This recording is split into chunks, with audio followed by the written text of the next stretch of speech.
Hey everyone, Squee913 here. Welcome to Thoughts Behind the Wheel, my next crazy idea, because, I have a lot of them. Actually, this one's not so crazy. I mean, it's not, Dragon Ball Z League crazy, but let me explain. I've had quite a few requests over the past year or so to do some sort of blog or podcast.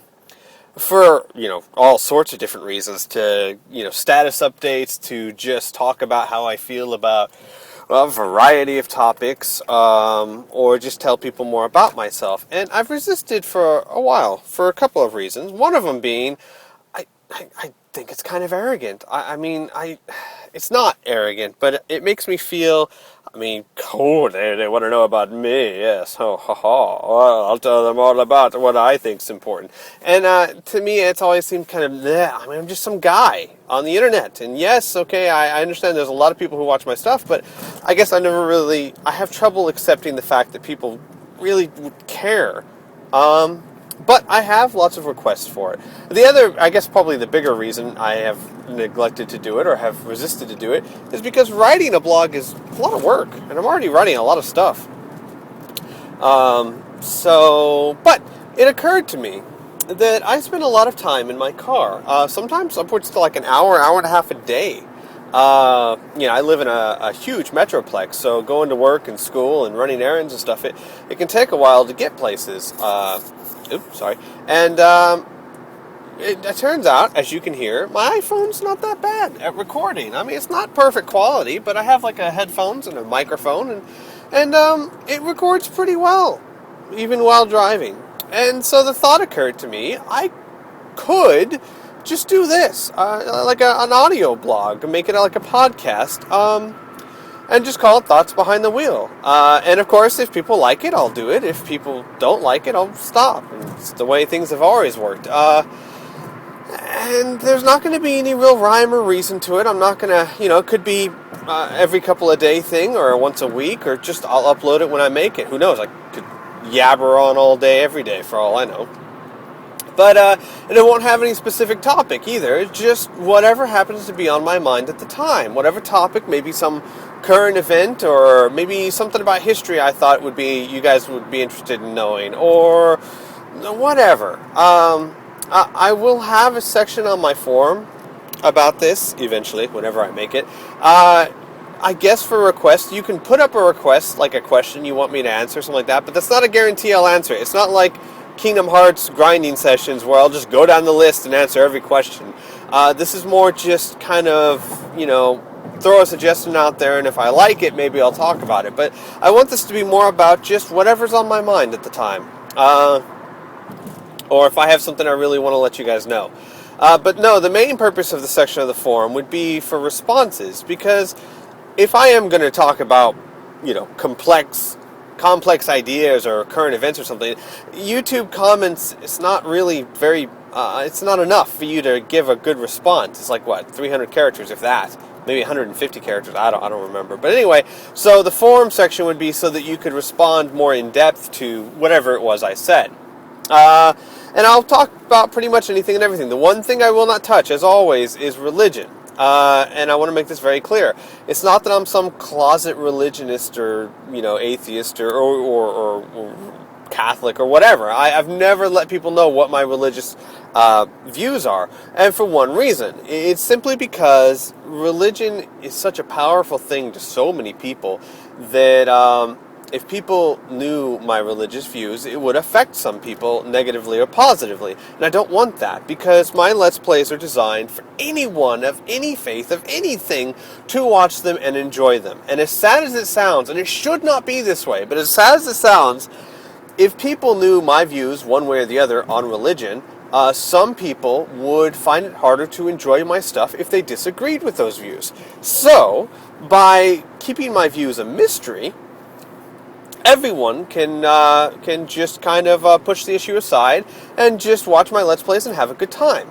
Now, no other real field do I think this is a big problem. Politics, maybe, but religion's the big one. Religion is the one thing that's close, near and dear to a lot of people's hearts, to the point where other people's merely having a different point of view will sway their opinion. I don't like that fact, but it's a fact. I mean, it's so we got to live with that. So that's the one thing I won't really cover. I may, if people want, talk about historical aspects of religion, what religion certain people studied and what they thought this religion was, or perhaps what the Bible could tell us from a historical standpoint. Those kind of things, eventually, somewhere down the road. But I won't talk about what I think about religion, because that would be just asking for trouble. Anyway, gosh, I've already been going on for a while, haven't I? So, I wanted to start off tonight because I was thinking about this. Over the holidays, I did have a problem with my Kingdom Hearts 2 Let's Play that anyone who tries to do a blind Let's Play runs into eventually, and that is spoilers, and people trying to tell me what to do and how to do it, and a lot of them, they were just so excited and really wanted to help, and I was having some issues with not just that, but also other things on the forum where people were being mean. Let's put it that way. And I responded in kind, not in kind, but I responded quite firmly. And I had a lot of people tell me, well, I don't know why you're being so civilized with them. I just hit the block button. I mean, why are you even trying to talk to them? Just hit the block button. This world is full of idiots and assholes, and everyone's really mean, and it's better just to hit the block button and not deal with them. And I want to beg a differ. I really do. Because I think a lot of people get this opinion that the world is full of really bad people and that most people are bad. And that's just not true. It's not true, not even close to being true. And this is why I don't just hit the block button and be done with it. Point in fact, the big problem I had, there's someone that really upset me that I made a video about, and I'm still keeping them in obscurity. We talked about it, and for the most part, we reconciled our differences, and that's a good thing. That's a great thing. It means that it was not wrong for me to do what I did, and instead of just hitting the block button and being done with it, I think I chose the right course of action. So, and it's proof that not everyone is as horrible as people say. If you think about it, despite what you may think on first opinions, most of the people, I would say 90% of the people you meet on a daily basis are decent people. They'll say hello, they'll wave, they'll hold the door open for you to go in. They're just generally decent people. 90% of the people you meet. I mean, how many of you really go about your daily lives and the majority of the people you see at that time, like let's say you go to a mall or go to a grocery store, are flipping you off and cussing you out? It's not very common. And I would say of the 10% who are like that, half of them, at least, are not really bad people. They're just having a really bad day. We've all been there. We've all had a really bad day and probably were an asshole to someone that we didn't intend to be. So if you think about it, 5%, that's not that bad. 5% of people are assholes and jerks. That's a pretty good thing. That is not the end of the world. And that is definitely not the world being full of people like this. That's a very small minority. And I think people just tend to forget that because they're the loud ones. They're the ones that you remember. You don't remember the guy who held the door open and wished you a happy morning because you don't think about it. You remember the guy that slammed the door in your face, even though that only happened 2 years ago. So, now, internet, I do understand internet's a little different. Internet culture is slightly different because people feel, because it's internet culture, there's no repercussions. No one knows who they really are. No one can really hurt them or touch them. So they're free to be as inhospitable as they please. So I do understand that you could raise that percentage up a little bit. But even then, I've been Let's Playing for, a year and a half now. And I have never had to block someone for being an absolute jerk. A couple of people have just been complete and utter jerks and I just ignored. But I have yet to have to block someone. And I would say in that year and a half, I've run across maybe 5 people who were just out to be a dick. And that's saying something. I mean, that's a lot of people who are really good people.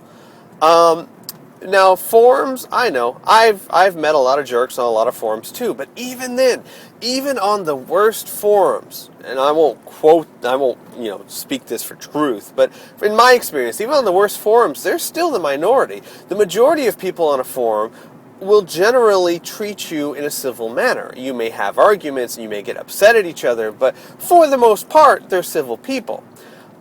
So, even on the internet, I would argue that most people are decent people. It's just that you have an impression that everyone's a jerk and everyone's an a-hole because that's all you remember. And I would caution people for being too fast on hitting the block button or saying, "No, screw you, pal.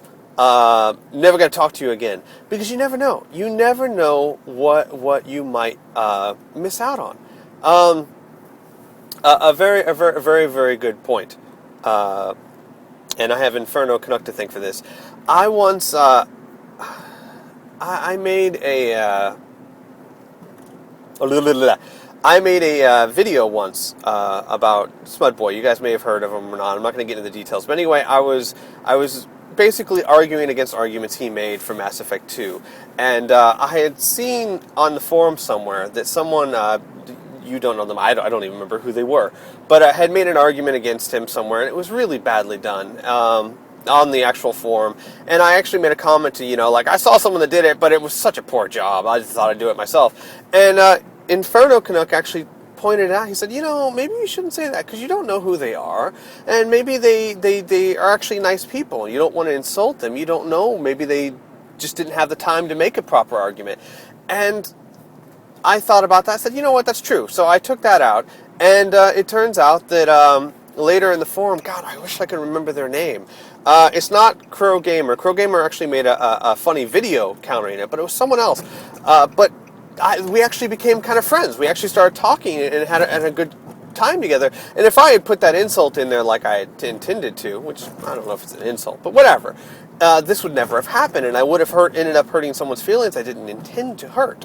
So you should always be careful and not just write people off as everyone's a jerk and everyone's just trying to be a dick. You never know who's having a bad day. So, yeah, that's what I wanted to put out there. And I still got a while to drive. I live really far away from my school. It's very sad. And there seems to be an ungodly amount of traffic tonight for some reason. What else? What else could I talk about? Oh! I had another thing that irked me, and I've been wanting to say something like this for a while.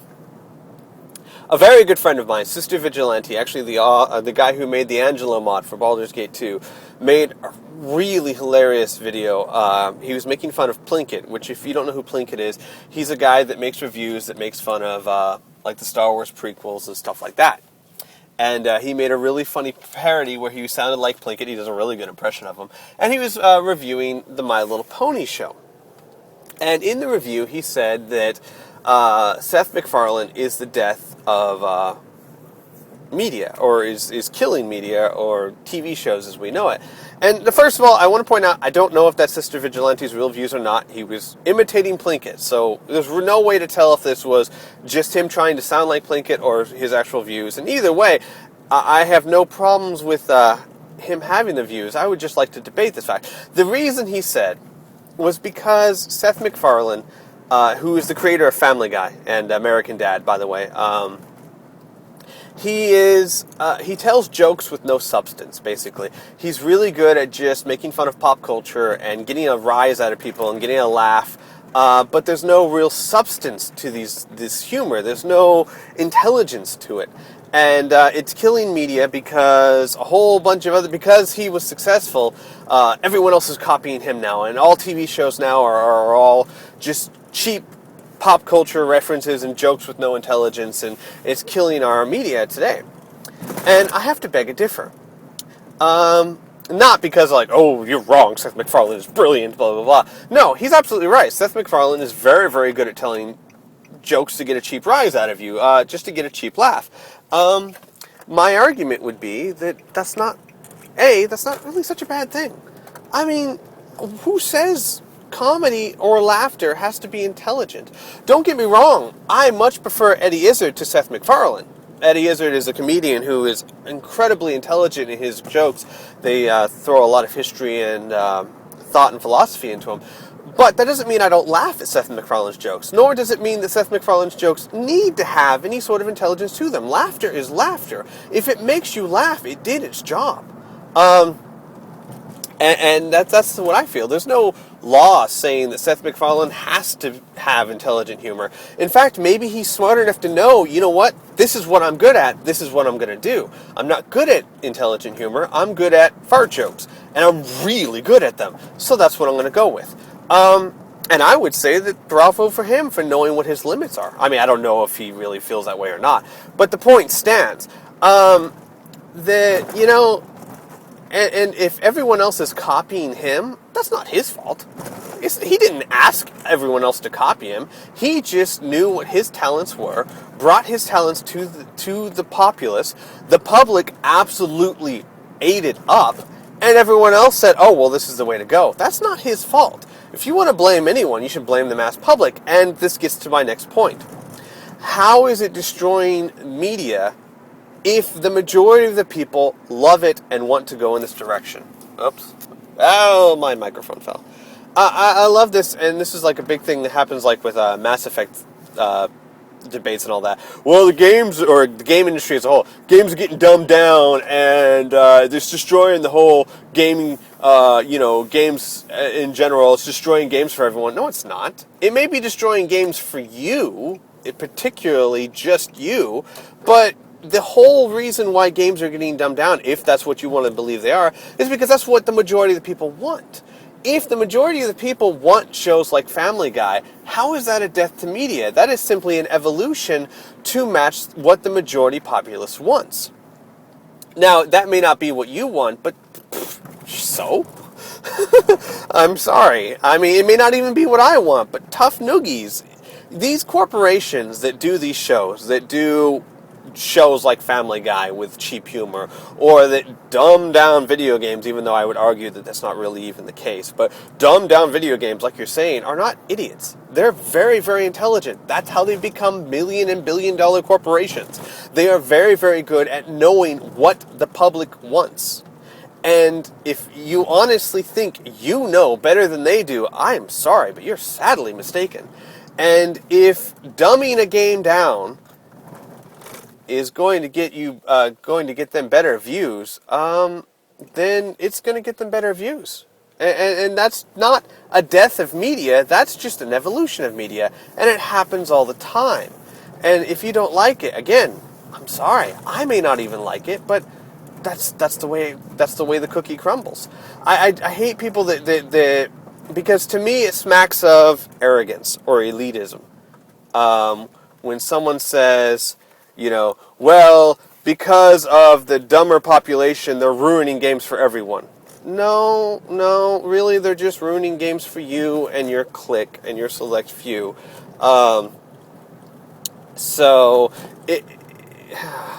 Yeah, I don't want to get too mean, but I mean, that's really doesn't it sound kind of elitist if they say, oh yeah, Mass Effect 2 is not an RPG, they had to dumb it down for everyone else, and now true RPGists can't play the game anymore. No, there's a lot of people who love the game, and BioWare has no fault whatsoever for turning the game into a game that will appeal to the most amount of people, and you shouldn't hate them for it. That's just good business. Not only is it good business monetarily, but it's good business from a successful story standpoint. I'm going to get jumped for this, I know it. Twilight was a successful story. Was it a good story? That's very subjective. I have this argument so many times where, because I've said before that, you know what, if it was popular and it made money, then it was good. And people will be like, no, look at Twilight. Twilight was a crap story. Well, you know what? No, really, it wasn't. Look, I don't like the Twilight story because I don't really dig romantic triangles and all that stuff. But there are millions and millions of people who read those books and adored them. I don't care what age they were. I don't care that they were teenage girls and my older brother. Yeah, don't ask. I don't know. But I don't care. Millions of people read the story and loved it. That makes it a successful and well-written story. Not well written to your standards, perhaps, or even my standards. And when I say well written, I'm not saying that it follows literary law. I'm saying that it was written well enough for people to understand the story and thoroughly enjoy it. And that's what counts. If you don't like Twilight, that's fine. I don't like it either. But you can't argue that it wasn't good. I mean, good's hard to say. Successful. Let's go with successful. You can't argue that it wasn't successful or that whoever wrote the book was not good at writing what they wanted to write. I know so many people are going to bug me for that. But the simple truth is, if something is successful and makes a lot of money, then it was a good product. Pure and simple. You may not have liked the story. You may not have thought it was a good story, and that's well and good. But many, many more people did. So, yeah, that's kind of where I'm going with that rant. I mean, right? People, you guys are following me on this, aren't you? That, yeah, I'm just going to beat a dead horse if I keep pushing it in there. But it smacks to me of, I should be a writer, or I know what things need, and these companies who have been doing it for years and continue to make enormous amounts of money on it have no clue. It's good times. You know, a perfect example, because yes, I know, I'm still driving. A perfect example. I'm going to go back to Smudboy. He made a critique on Mass Effect 2. He thought the plot was sucked, but what I'm getting into is he made how he would fix Mass Effect 2. And he made this very long hour-and-a-half video of how, basically, what he would have done if he could have made Mass Effect 2, or how to fix Mass Effect 2. And to be honest, if they ever made a game like that, like exactly what he described, I would buy it in an instant, and I would play it, and I would spend the $300 or so it would take to make the game. $300 or so it would take to buy the game, because it cost so much to make this monstrosity that he wanted to make. But it was completely unrealistic. He wanted to, if you're familiar with Mass Effect 2, I'll give you a little lowdown of some of the things he wanted to do. He wanted to make it like a cross between RPG, The Sims, action shooter, detective, and scrounging, looting. I mean, he wanted to be where you go in the ship, and your crew members maybe have downtime, and you talk to them, and you can move them to different parts of the ship. Like, you can move them over to the lounge area so they can relax, or you can move them to engineering so that they can train or repair the ship, or you know, your conversations with them have more meaning. Kind of like The Sims, you know. He completely tweaked what the story would do and how you would do it, and made it longer, and basically, just, you can watch them if you want, but basically, it would take an enormous amount of money and resources to create the game he wanted to make. And the appeal for that kind of game would nowhere near make up the amount of money required to make it. If people had to pay $150 to buy this monstrosity, they wouldn't do it, and the company wouldn't make money. So you can dream about your perfect game and how great you think it would be, but that doesn't mean that you'd be a good game maker, because you're not realistic. I mean, when I say you, I'm talking about this particular instance.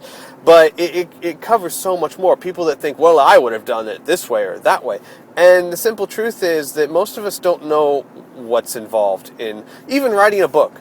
I mean, there's lots of people out there who are self-stylized authors but have never actually published a book. And until you've actually published a book and had a publisher tell you, you know what, I like this, but change that, or we're not publishing it, which happens a lot more than you think, you cannot begrudge someone who wrote a book and did a certain thing a certain way. And you most certainly shouldn't be begrudging someone who's an international bestseller just because you didn't like the way the story went. Yeah, I'm almost home. I think I've been ranting quite a bit now for, 24 minutes. Yeah, and I should point out that you may have noticed by now, these might not be as funny as a lot of the stuff I do, because most of the time when I'm being funny, I'm reacting to things around me. Something someone said, something the video game did, etc., etc., etc. Or I've pre-planned some sort of funny skit. This is more just thoughts in my head. And, thoughts in my head generally aren't hilarious all the time. So this might be more just serious, my views on stuff. And God, that makes me sound so arrogant. I don't know why you people care so much about what I would think about anything. But, oh well, people will watch this or they won't, and I would keep doing it or I won't. But as far as I'm concerned, it's a much more entertaining way to pass the time in my car than, staring at billboards. So, yeah, I'm going to go ahead and end this one here, and I'll see how this goes. Honestly, I drive a lot, so I might do these a lot. Who knows? We'll see. Anyway, until then, it's been Thoughts Behind the Wheel, and ta-ta, everyone.